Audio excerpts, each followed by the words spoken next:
the 626 mil power feeds modifications. I'll go over here in a minute. I had a few questions about that. So the face mill here, we're just taking this round down to square or rectangle, something more useful.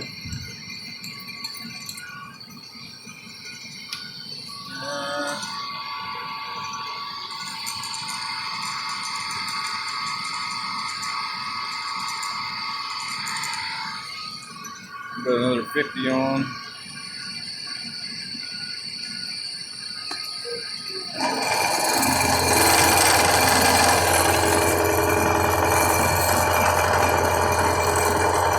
It's steel, it's 4140 or something to that grade.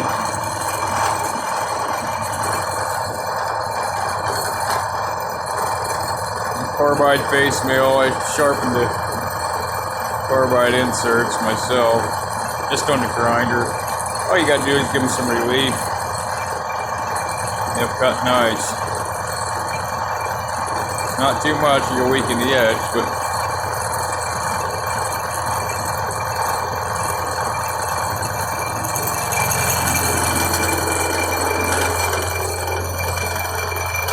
a lot of people are afraid to run these mills hard because they rattle, but it's really just a loose spline up inside.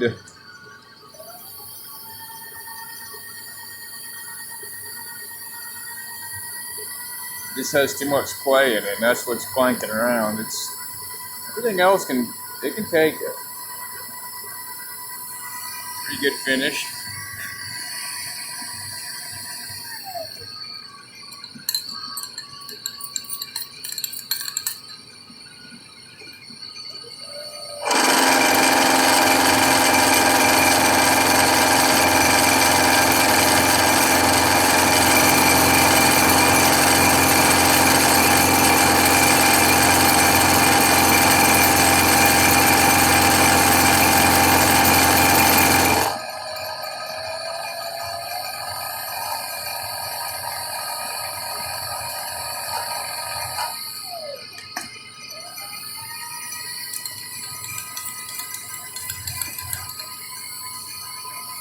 I put a pretty good cut on here. We'll give her 100,000 step full engagement of the cutter for the first pass, and then we're out of material. So,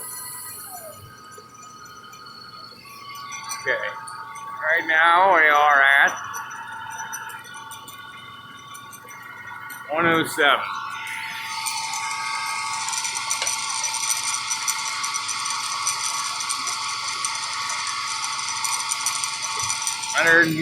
Here we go. Mill 626 mills. You just gotta run them. That really ain't that bad.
Cranking along pretty good there. It's probably 10 inches a minute or so.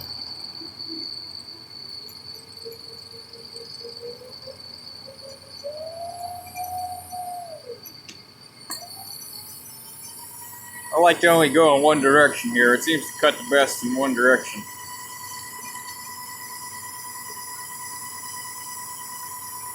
You call it fine milling, but I just say it cuts better one way than the other.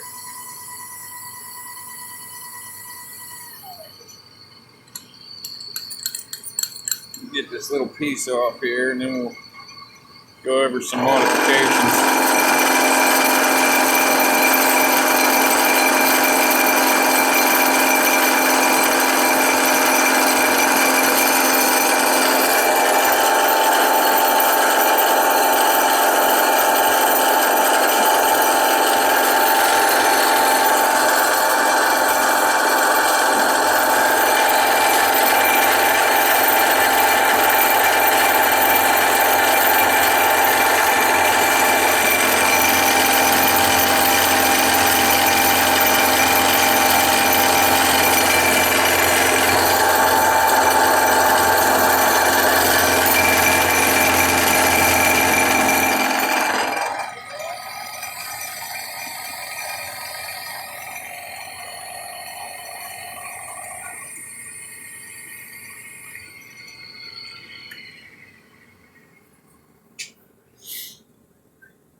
Okay, so without further ado, we got rid of the handle here, and I machined this wheel here up for it just, I like it better for control, other than that little piece of crap they had sticking out of the side there, which actually broke. So anyway, you can see here, let me wind this table in. Okay, see this casting down here has been cut out. You can see where I gained about an inch and a half. Okay, and that would be on the X travel. And the Y, we got a power feed here. I had to take the lead screw out, put it in the lathe, drill it, tap it, make an extension here so everything would fit on here. Other than that, this here come from eBay. SBS 235. It has plenty of power. It works great. It bolts right in here. 2 bolts, Allen head bolts. Like I said, you have to extend the shaft, and it comes with some spacers and shims that you got to figure out which is which. Make it work best so it disengages and engages when you want it to. This piece of aluminum here with a drilled and tapped hole to hold it in place, that's just to keep chips out of there. That's it. That's just a spacer to keep chips out. Dead space. Okay. Underneath here. See that there? See this here L, I have a video on this. This was machined out, okay? It's nothing but dead casting. It has no support. It's not touching the lead screw, so there's nothing there. Anyway, that gives you about another 1.5 inch travel. And you do it on both sides here. This one I didn't have to take out as much, just some up on the top here. Right here, you need to clean this up a little bit and take a little bit out of here to allow for the lock. That'll gain you a couple inches in your travel that way. Then this here is a 6-inch solid steel. Solid steel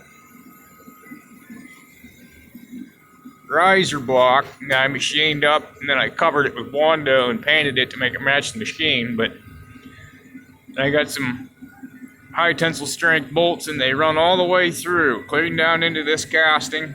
There's 3 of them. Then I also added a spacer block in between here, and that gives you more throat depth, from the center to the column there, okay? So when you do that, your top piece no longer fits. This is custom made, okay? So out of like 1/2 inch plate steel. I had to remake that because, well, everything moves out and the original casting is not big enough for that. So it's kind of a bit of work, but it's worth it to me. Then I made the lid and everything for it. Put it on hinges. Put a stop there. I mean it.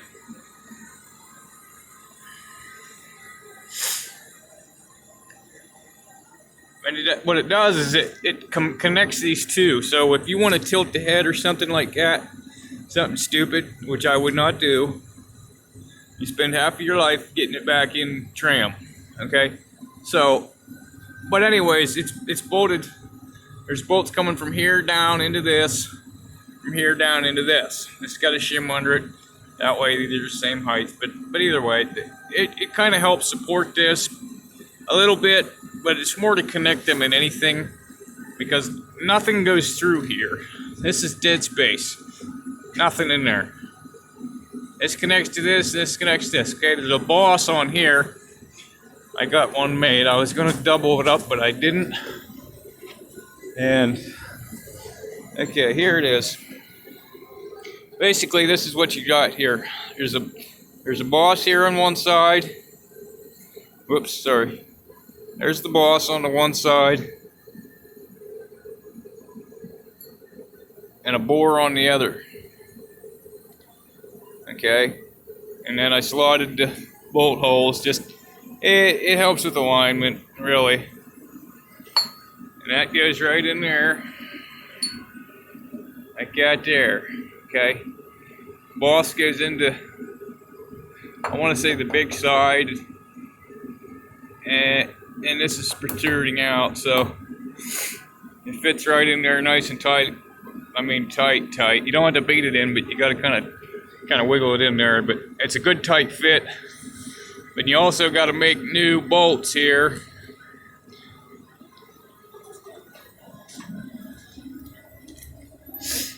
Basically, these are the ones. Okay. Flat like that on the end, but they gotta be machined out so they can fit into the. There's like a ring in there, and then there's an outer ring, so they gotta go down into it, and then they turn, then they can slide around. See, like that, inside there. But so I had to make some new ones, some longer ones. No problem. Did that and extended it out, and it's really. I mean, it's very rigid. It's probably better than it was.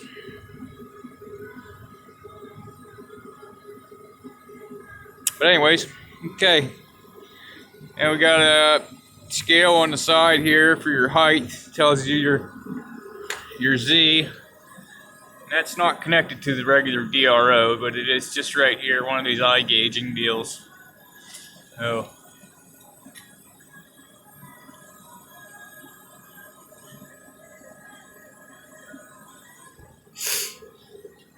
There is a DRO on this machine. I don't use it a lot, but when I use it, it's nice to have.